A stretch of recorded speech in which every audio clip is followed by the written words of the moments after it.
This is the Ms.FitVegan podcast, episode 238. And thank you very much for listening. Today I want to talk to you about something called gaslighting.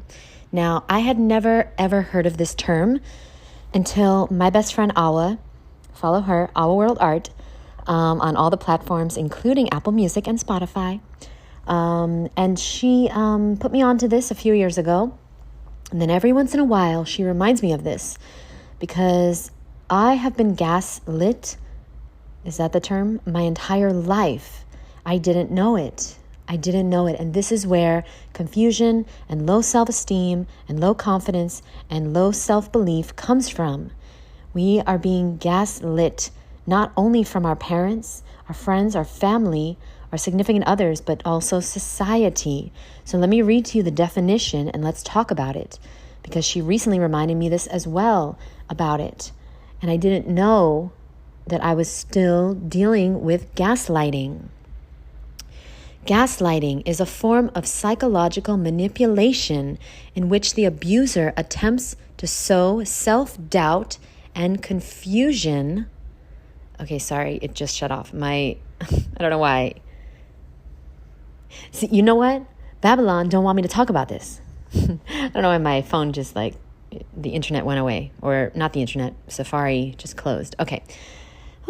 Gaslighting is a form of psychological manipulation in which the abuser attempts to sow self-doubt and confusion in their victims' minds.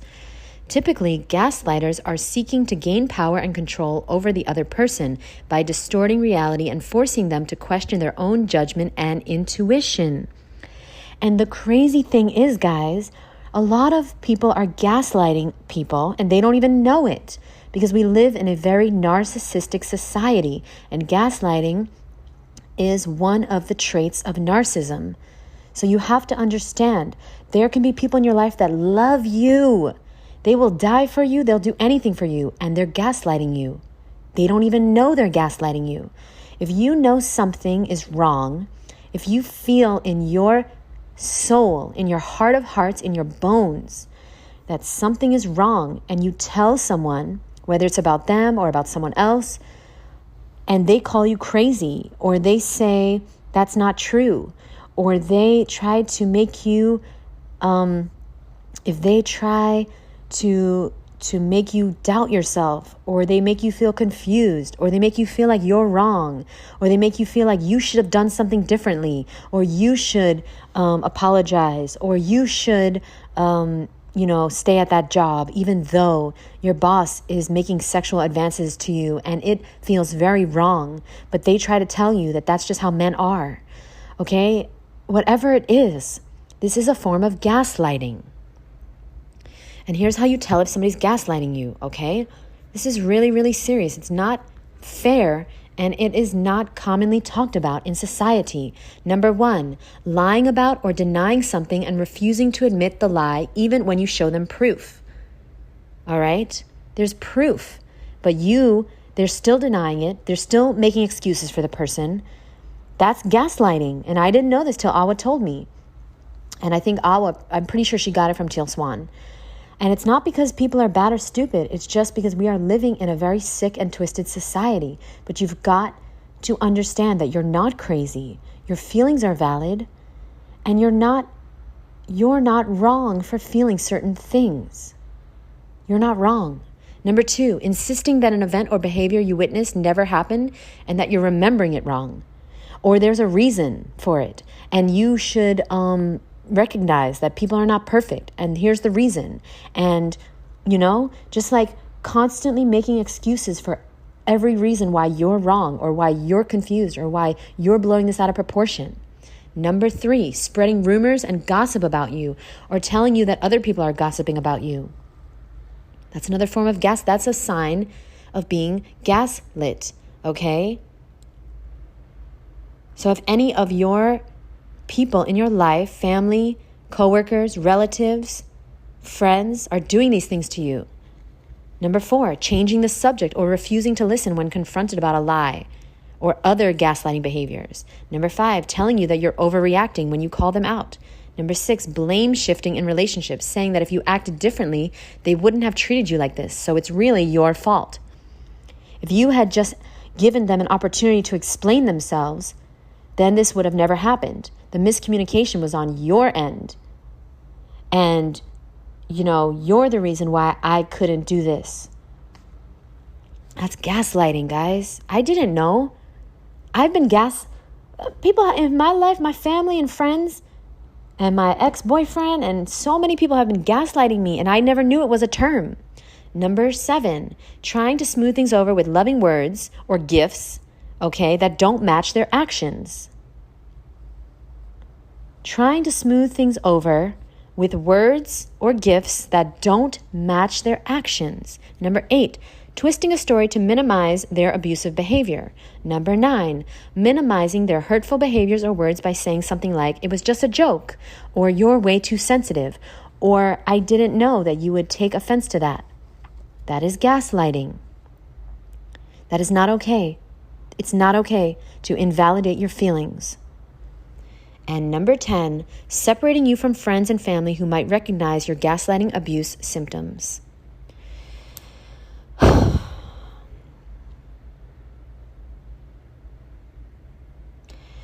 Any of these signs is an indication that your relationship is very unhealthy, and it may be causing severe mental health issues for you, for the person being gaslit.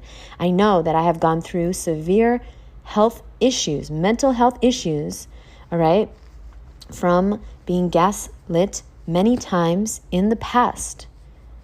And I sought a therapist.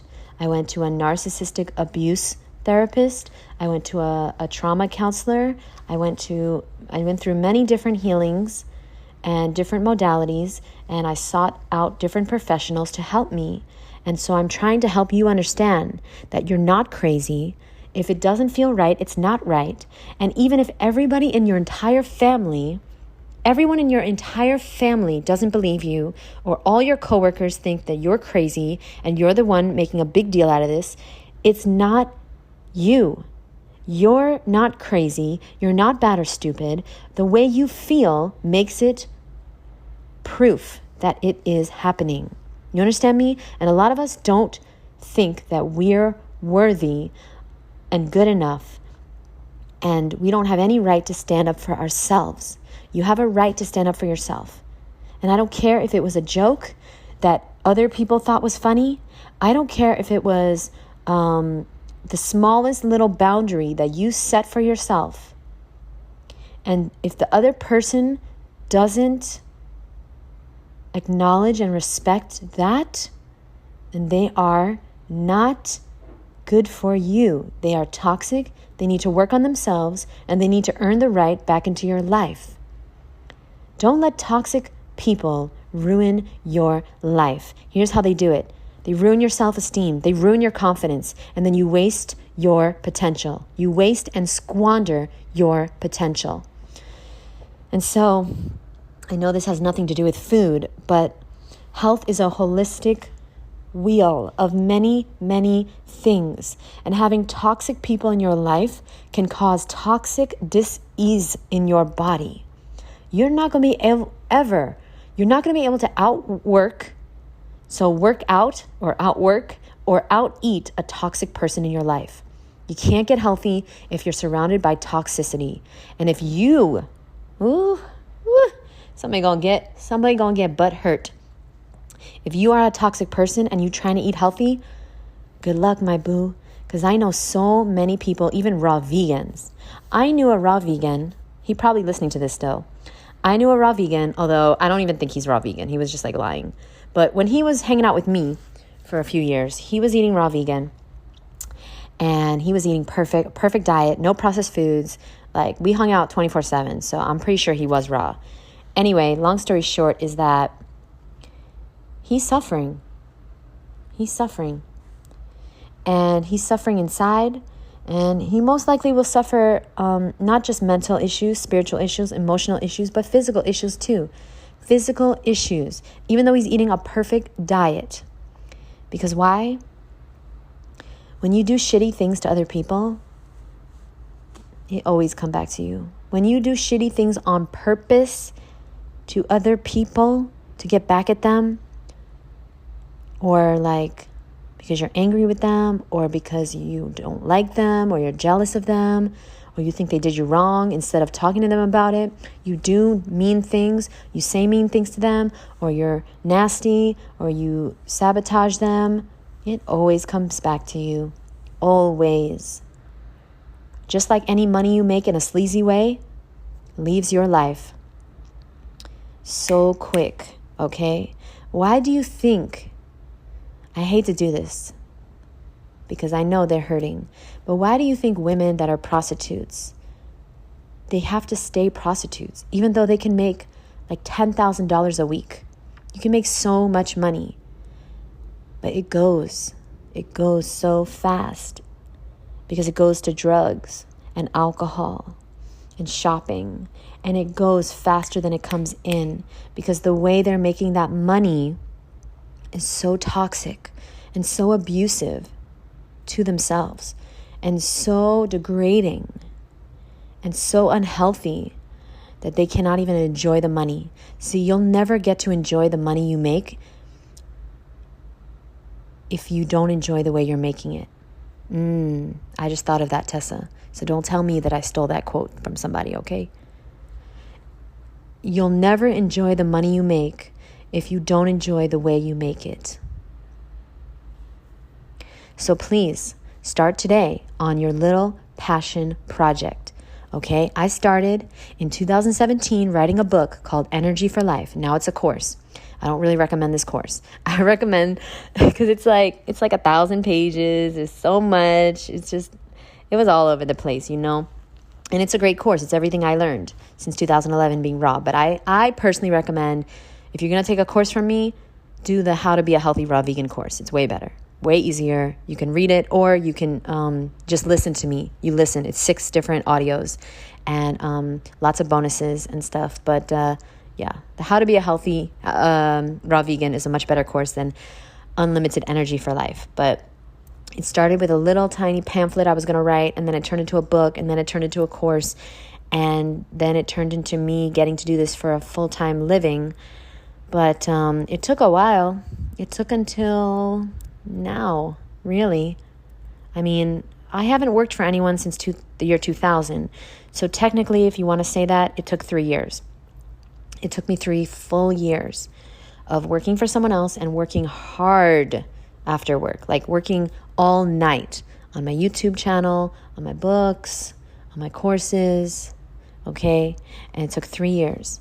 And then, since 2000, I have done multiple other things as well. So it's not like my little passion is supporting me full-time. You know, I do a lot of other things. I have a fruit company, and I run a fruit festival and different things. But the point is that it's going to start very, very, very small.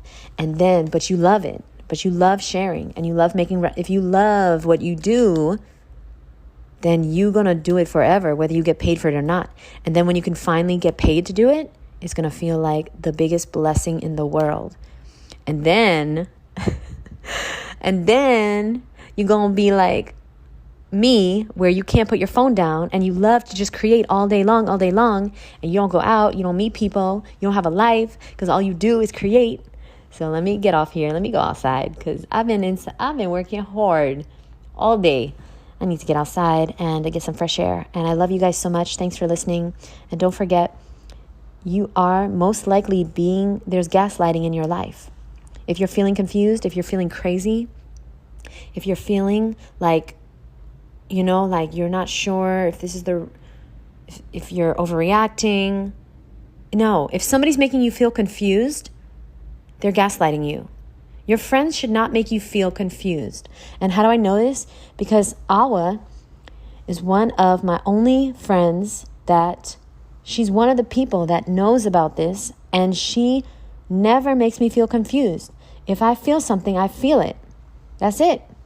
That's it. Now, I might be wrong sometimes, but she don't make me feel confused. And because she studied this and she's done the work on herself and she loves herself 100%. See, a lot of you guys don't love yourself. So how can you love other people? You can't. You can't. Like, I'm sorry to break it to you, But you're going to have to work on yourself if you want to have better relationships. Thank you very much for listening, and I'll see you in the next episode. Bye. Okay, I know I said bye, but I just wanted you guys to know the reason why I wanted to do this episode is because I get a lot of gaslighting online. Okay, and what sparked this episode is a comment I just got, and I don't want to read it to you guys. It's very long, but basically this person was trying to convince me that I was not healed from a food addiction because I can't have certain foods in my house. So they were telling me what I am and what I'm not, that I'm not healed from my food addiction. I know for a fact I am because I know where I started. But see, if I was someone else that had low self-esteem, that didn't have confidence, that didn't have experience and proof that I have healed from my food addiction, then I might believe them and I might say to myself, you know what, maybe they're right. Maybe I'm not healed from my food addiction. Oh no, this is horrible. That means any day now I could just eat, chocolate chip cookies and get really sick and not be vegan anymore and not be raw, and I'm going to suffer and I'm going to get my acne again and I'm going to gain weight again. I'm going to have all these health issues again. I'm going to age prematurely and all these things. And I'm going to be constipated again. I'm going to feel like shit and I'm just going to be miserable. I'm going to go into depression because she's right. I do have a food addiction still. You see, people need to watch their words when they're talking to other people. But I know for a fact that she's gaslighting me and she don't even know it. She's saying, just so you know, you have not healed, because if you did, you could have anything in the house. And it don't work like that, guys. I'm telling you that I have healed, and this is how I've healed. I've created boundaries for myself. I've kept trigger foods out of my house. And I know I'm healed. I'm so healed that I can have old trigger foods like chocolate chip cookies and donuts and cakes and cereals and candies. My roommate eats all these things, vegan croissants and vegan Nutella and all these things that I would have loved, that I used to love and binge on every night. But I have healed from my food addiction. There are certain foods that I personally deem acceptable foods. However, they are trigger foods for me, so I don't keep them in the house. I've talked about this many times, like nuts, pistachios. I can keep walnuts in the house personally, but I can't keep pistachios in the house. Cashews. Listen, I don't want cashews in the house. So I bought a big bag of cashews because for Christmas I was going to make something and then I didn't. I was going to make it for other people and I didn't. And then I gave the bag of cashews to my roommate. I told her to please bring these to Africa. Or maybe this was after Africa. I'm confused. No. Okay, I was going to make something for someone before Christmas. So I think it was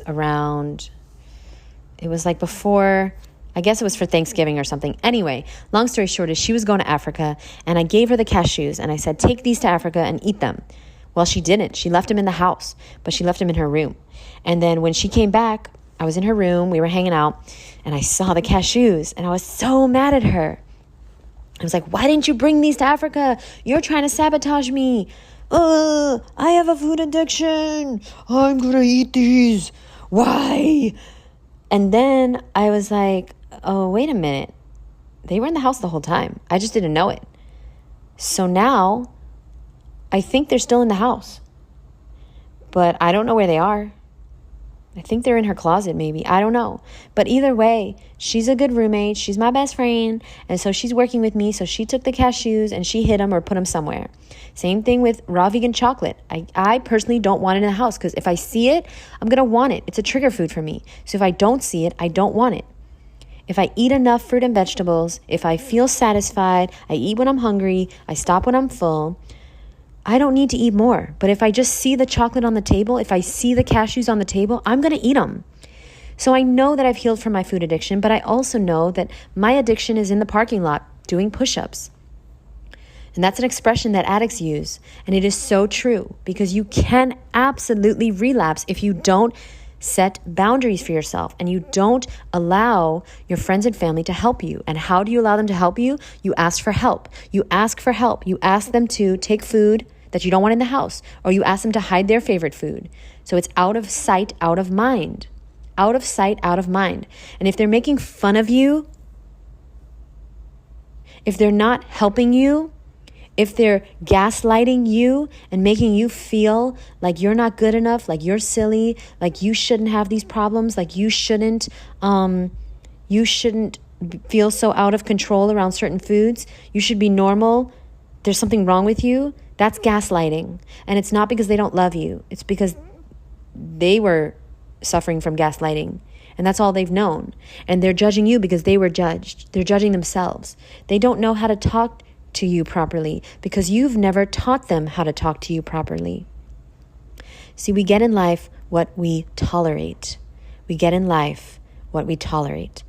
And if you let somebody walk all over you, if you let somebody talk down to you, if you let somebody be mean to you or yell at you or gaslight you, if you let somebody make fun of you, if you let somebody do something to you, then they will do it.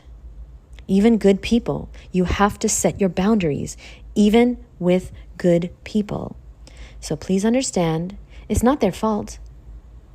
Technically, it's your fault. So now start setting boundaries today. And you're going to start to see what kind of person they are. If you ask someone to do something and they don't do it,